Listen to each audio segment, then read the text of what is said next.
So, just forming the MTV zone is not enough, as we encounter problems.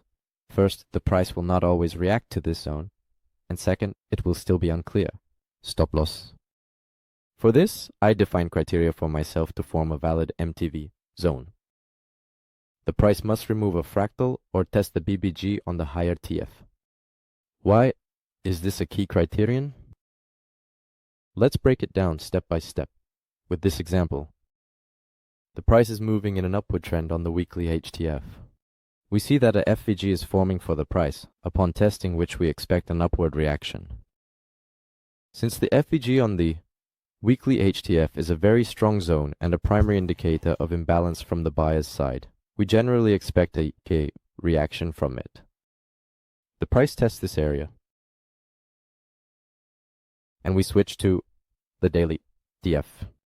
Here we see that the price triggers a removal, as we can see within the weekly FVG, that is a fractal and interacts with liquidity. Thus, the price creates an MTB zone.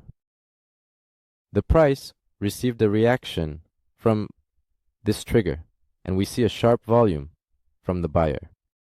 What does this mean?